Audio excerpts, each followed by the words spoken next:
You're listening to an excerpt from Ask the Experts on Talk 860 WWDB AM with weekly guest LGBTQ legal expert Angela Giampolo. Today, Angela and host Steve-O try something a little different. They begin with a roundup of recent news that impacts the LGBTQ community, such as a recent poll which shows that 30% of millennials identify themselves as LGBTQ, the election of over 1,000 LGBTQ officials as a result of last week's voting, and the evolution of LGBTQ acceptance in the United States. Angela and Steve also discuss the importance of a prenuptial agreement for LGBTQ couples. Today's show, beginning each show every Tuesday at 10 o'clock, we are doing our LGBTQ law show. And I got to tell you, first of all, I have learned so much, but we're finding out because of phone calls we're getting that we have like the top lawyer in this area. And today we're going to actually try some new things. We're going to throw in a little news as well as questions. So let me introduce you to our expert, attorney Angela Giampolo. Good morning, Angela. Good morning, Steve. Yeah, Good you get to see morning. the smiling face. And I wish I were in sunny Florida with you. It is, I don't know what the weather's like there in PA, but it is beautiful here today. And I got to tell you, it was your idea to start maybe bringing in some of the news. I can't believe all the news that's come out in the last 3 or 4 days. Yeah, I mean, literally just 48 hours even. Absolutely. It's amazing. And one of the things that really surprised me was I saw that, God, I hope I have this right, 30% of millennials identify as LGBTQ. Is that right? LGBTQ. Yeah. 30%? Yeah. Yeah. So, I mean, my thought process in bringing some news into the show is that more so than any other practice area of law, the politics or just politics generally impact LGBTQ law. And that doesn't necessarily make sense. And that isn't necessarily right or correct. But unfortunately, it's a very politicized topic. It always has been, right? Bush wanting to amend the Constitution to make marriage gender neutral, or to ban rather marriage, while Canada was making it gender neutral. Bill Clinton giving us DOMA, Defense Against Marriage Act, and Don't Ask, Don't Tell, because he was trying to appease the other side, even though he didn't believe in those things. And so we've been at the whim of politicians for generations, for decades. And so to not bring in the news and politics into an LGBTQ law show is it doesn't do the topic justice, ultimately. But you're not surprised by 30% of millennials. Oh, as far as millennials, no, because LGBTQ is a broad umbrella, ultimately. And what that also entails is gender non-binary, people identifying as they, them. So LGBTQ is, like I said, it's a broad umbrella. 30% of people falling underneath, millennials in particular, falling underneath that is not surprising. We also found out that the Navy wants to rename some of their ships. They did. So on Sunday. Is it Harvey Milk? Harvey Milk. Yep. I mean, again, people on the radio can't see behind me, but I have a picture of Harvey Milk that says "Got Milk?" ? Like the commercial. But so Harvey Milk was assassinated back in the 70s, San Francisco councilman, and ultimately was assassinated for living out proud as a gay man and demanding that people come out. He was known for, going on TV and asking every single LGBTQ employee to stay home from work, because if we did, we'd cripple the economy, right? And so very, very early pioneer of living out and proud and being out of the closet regardless of what may happen to you, regardless of whether you may get fired, regardless of whether your family will disown you. I mean, he was a staunch advocate to the point that he was assassinated. But a lot of people don't know that he spent 4 years in the Navy before that, and before becoming a politician, and ultimately was kicked out of the Navy for being gay. So the Navy, his nephew, Stuart Milk, is also a politician and very active. And this past weekend on Sunday, the Navy named the ship in San Diego Harbor, named a ship after Harvey Milk. Wow. Because I didn't see the movie. They actually made a movie about his life. Yeah. How did they portray him? Wonderful. I mean, I was just talking to someone over the weekend about it, and I think it was Sean Penn's best movie. The resemblance, if nothing else, was uncanny.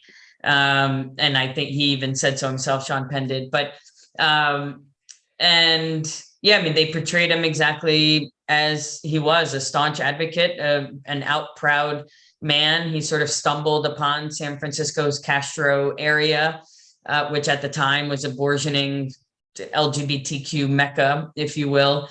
And, and even the person who ultimately assassinated him, how he was portrayed was, I think, very beautifully done, because it's not known whether or not he was a closeted gay man and whether the hatred that he felt towards Harvey Milk came from that. And so they obviously couldn't, go one way or another on that, but how they danced around not knowing was very well done. So as far as cinematography goes, and as far as the movie goes, it was very well portrayed, in my opinion. Well, I guess to kind of finalize this as to the news, look what happened with the elections. Wow. Huge. That blew me away. More than 1,000 serving LGBTQ officials for the first time in history. 1,000? That is amazing. It's huge. I mean, and 1,000, if you think about how many politicians are generally, is still a very small percentage, right. But, to the point of the article, that it's the most that we've ever had. I remember when it was a handful. So to go from a handful to 1,000 is exponential leaps and bounds in terms of having LGBTQ representation. And that's the point, is if you're not at the table discussing topics that impact your community, then you're likely on the menu. Okay, so if you're not at the dinner table actively discussing what's going to happen to your community, then you're likely on the menu. And so for the first time ever in US history to have that many LGBTQ individuals, and if you look at the makeup of these 1,000 people, it's not just that they're LGBTQ plus within, let's say, their lesbian status or within their gay male status. They're also African American. They're also Latinx. They're also, so the intersectionality of race, religion, sexual orientation, gender identity within these 1,000 people. It's not just a bunch of white people, ultimately, is my point, is we have a lot of diversity coming through with these 1,000 people, in addition to their LGBTQ status. And, which was really, I think, enlightening and heartening as well, is that there are people from both sides of the aisle. Usually you would think, oh, they're a bunch of progressive Democrats and Republicans are going to be all mad about, all these progressive Democrats and diversity coming, to the table and whatnot. But there are a lot of LGBTQ individuals that identify as Republican. I don't know them personally. No, I'm kidding. But there are, and out of those 1,000 people, we have people on both sides of the aisle, which is, in my opinion, really good for just the political discourse generally. Angela, I've told this to you before on our show, and I don't mind admitting it, but just showing how things have changed. I got to tell you, 10, 12, 15 years ago, boy, if I saw two guys walking down the street holding hands, I mean, I've got my hands over my eyes. Now, I don't know what that would have done, but it was like, I don't want to. But now, who cares? Who cares? You know, if they're happy, that's cool. It just doesn't affect me anymore. So what do you think happened for you in 12 to 15 years? I mean, what, you know, you You can know only speak what? for you Because ultimately. Like, what do you I think just happened? accepted. It's like, why am I mean, that's hate. And I don't want to hate anybody. And it's like, you know what? It's really no big deal. But I got to tell you, my message is how, because I'm sure there's others out there like me, how we've changed, how we've Do you evolved. think it happened over time? Do you remember any Yeah, I do. particular No, I event? do. Yeah, over time. I do. I mean, even on TV, I would like if I saw it on TV, I would like turn the channel. It's like I look back, what did that do? And now it's like no big, just part of life. But I guess what I'm And saying is things because you work so hard at this, at educating people. And I guess I want to tell you the work that you're doing is getting through. yeah, I'm asking you questions because I don't want to gloss over your change. Like if people are listening, your evolution rather, because it's Yes, not so much change. It's not like on Wednesday you know, and on Friday you changed, right, right? It's an evolution of sorts, but for someone who has not yet evolved, or for someone who does close their eyes or change the channel or has feelings, in my opinion, and to get sort of macro with the show, there are really only two feelings that we feel, and it's either love or fear. right. If we can boil everything down, right? So did you feel hatred walking down the street? No, I don't think you did. It may have, No, you know, the base fear is love, or the base feelings is love and fear, but it's really hard to feel that, to admit as you're walking down the street very quickly to be like, oh, I'm afraid, you know. So we go to the more superficial feelings, which is, you know, hatred or disgust or, you know, whatever, dislike. And so I think it's important, as you and I have this ability to discuss on this platform and people are listening, if they still choose to listen, that person may have changed the dial, but um you know, to discuss your evolution over time and how it went from a feeling of hatred and closing eyes to indifference, to even more than indifference, where as a radio show host you want to bring this topic and you want to change people's minds. So that's why I ask you more questions about your evolution. I know you have a message, but in discussing, you know, I have questions, you know, for you about over 12 to 15 years having dinner parties with your friends. And whereas maybe 15 years ago, you were laughing right alongside them. And now today you'd have a different discourse at that dinner table. And what do your friends think? And have you lost any friends? Have they evolved with you? So I think it's important to, since you're the only human I get to talk to, and you've evolved, that it's important to delve further. you know, I was long before I was the same way about, God, I was a bad person back then, but about, you know, like interracial couples. Oh my God, same thing. But now it's like, I don't care. And I do. And now I also look back at, I had a friend that had a gay couple that I actually spent time with. And it was like, these guys are cool. I mean, I enjoy being around them. And, you know, it's like, that changed me too. It's like, I don't know. I had this facade about what I thought, but you know what? The most important thing is, and what I got to tell people, Angela is not just satisfied on edging people in Pennsylvania through our show, but you're going to be going throughout the country. And I'm so proud of you. I think it is so wonderful because, first of all, the way you express yourself, People Thank you. understand you. And I think you could not make for a better spokesperson. Well, Seriously. I mean, I'm not saying that because you're with our show. I'm just saying that I think you're going to make a lot of changes in the world. And not too thank many you. people can say that. Right. Thank you. I mean, I think it's important. We're lucky. You know, you're down in South Florida. We're both on the East Coast.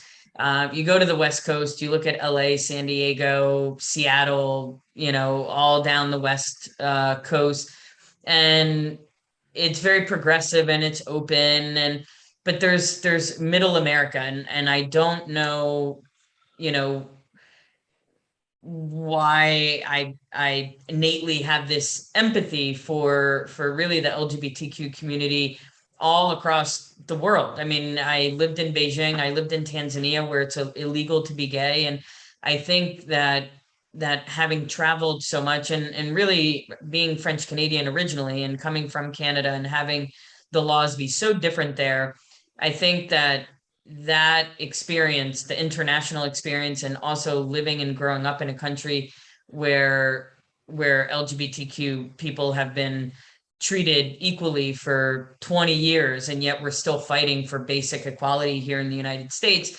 I think that's where that sort of wanting to take this national goes, and that just educating and helping people in Pennsylvania and New Jersey, it's not enough, because I mean, you know, and if nothing else, here in Philadelphia, people are lucky, right?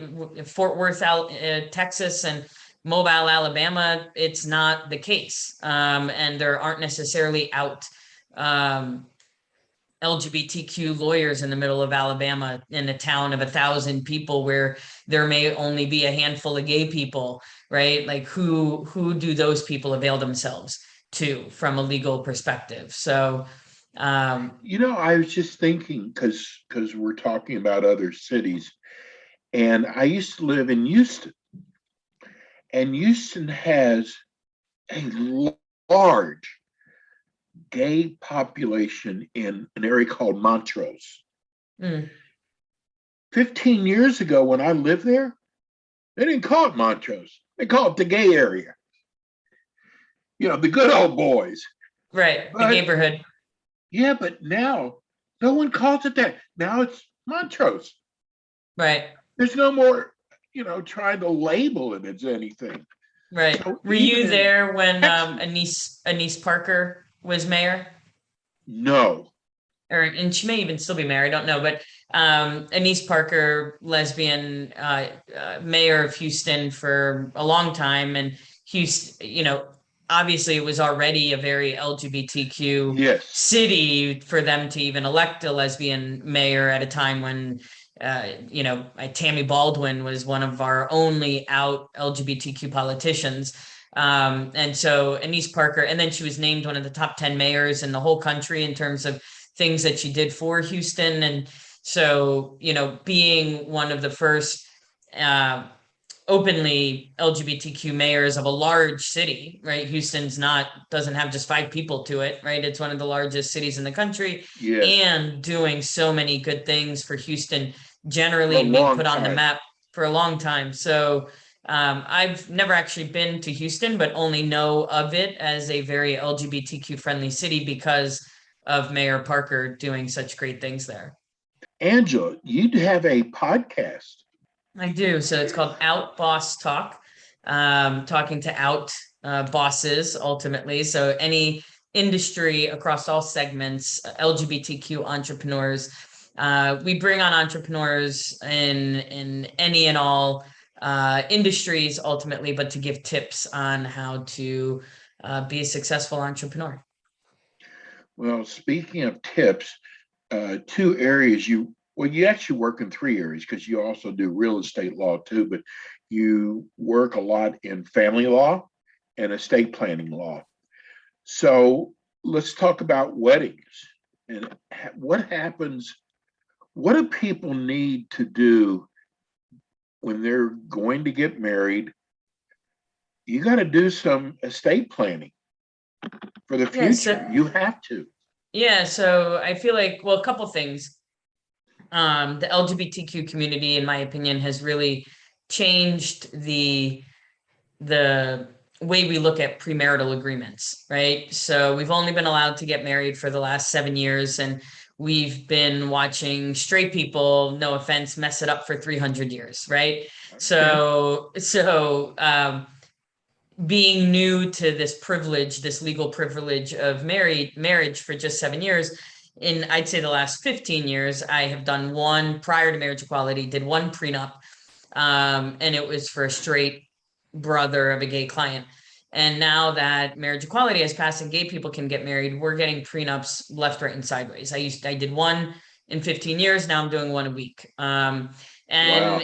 yeah, and it's because, like I said, we've been watching straight people mess up marriage for 300 years. We know that we're not immune to divorce, and we're getting married later in life because marriage equality is brand new. So I got married at 38, for example, and I owned 8 properties when I got married. And so when you get married at 20 years old and you own nothing, it makes sense to be like, all right, let's conquer life together. We own nothing. We're 20 years old, and what's mine is mine, what's yours is yours. But if you get married at 38 and you have 401ks and SEPs and IRAs and real estate and this, that, the other, you kind of come to the enmeshment of legal and financial things differently, right? And I always tell people, everyone has a prenup. Everyone has a prenup. Everyone has a premarital agreement. It's whether or not you wrote it or the state in which you live in wrote it. Okay, whether or not Texas wrote it, whether or not the Commonwealth of Pennsylvania wrote it, whether or not the state of Florida wrote it, but you have a prenup. There is something in writing that we're going to read if you get divorced, and it's called the divorce code. And it's meant for everyone in your state, therefore it's meant for no one. Okay, if it's meant for every single Pennsylvanian, then it's not meant for you and your partner, your spouse specifically. So all you're doing when you're getting a prenup is you're putting in writing what you want to have happen if we have to read the rule book, right, of divorce. So another way that I explain it when people are like, oh, that's not romantic, I'm like, listen, you've never played the game of marriage before. Right. All right. If you were to come over to my house for game night and I pull out a game that no one's ever played, what's the first thing we're going to do? Read the instructions. We're going to read the instructions. And so write your own. It's the one game that you get to play where you get to write your own instructions. It's, in my opinion, it's very empowering. The things people put in it are very specific to them as a couple, and it's nothing that they would find in the divorce code. So I am a huge proponent of premarital, postmarital agreements as well. They need you to hold their hand to walk them through, because there's going to be things that they're not going to think of that you 100%, 100%. And not even that they wouldn't think of it. We have to think of things that haven't occurred yet. So let's say they own one home, but they haven't bought a shore house yet, right? Well, we need to plan for if on D-Day they own a shore house and their home, or what if they don't have kids yet, but they are going to have kids in the future. So not only am I helping them ask questions that they may not have thought of, but I'm also helping them walk through hypotheticals that they may not have even thought of. And then once they're married, legally married, then that's when the estate planning as a married couple comes in, which is obviously very important, but you want to wait until after you're married to do that so that you can put the legal relationship of spouse or husband or wife, whatever it is that you're going to choose. But you have different laws available to you in your estate planning if you're married versus if you're not. So the premarital agreement obviously comes before the wedding bell, and then the estate planning comes after the wedding bell. Well, we only have a few minutes. I've got to get this in. A friend of mine just texted me. A friend of mine from Louisiana. Listen to this. Okay. Good old boys, you know. He said, tell Angela I'm one of the few men that watch the the $1 million listings. And he said, Frederick in New York is my favorite. Wow. All of you who don't know, Frederick is married. He's gay, he's married. Mm-hmm. They actually have I think a child or twins. But there's 3 of them. There's an LA, there's a New York, and I think there's another one. but Maybe all Atlanta my somewhere. shows, Frederick is my favorite. And he's from Louisiana, so that says a He's lot. a good Right. old boy from Louisiana. Right. So making headways there. Give everybody your phone number and your website, and let's tell them about your podcast one more time. Yeah, sure. So the website is giampololaw.com, my last name, Giampolo, and then at law.com. And you can call me at 215-645-2415. And the podcast season 1 is about to drop. So I'm looking forward to being able to tell you that you can actually listen to it. But until then, it's going to be geared towards LGBTQ entrepreneurs and anyone who considers themselves a boss in their industry. Wonderful. Angela's going to be with us again next week. We're going to start probably adding a little news to it, but we're going to start opening up phone lines next week, and we will let you ask questions. You don't have to text them to me. Angela, this is like, we just went on the air, wasn't it? Like 2 or 3 minutes ago? I know, they fly by. It's amazing. But listen, we love having you on the show. You'll be back with us at 10 o'clock next week with more Ask the Experts. Thank you so much. Thank you, God Steve. bless. I'll see you next week. We'll talk to you next week. Be sure to tune in every Tuesday at 10 o'clock a.m. when Angela Giampolo is the guest on Ask the Experts on 860 WWDB AM and online at WWDBAM.com.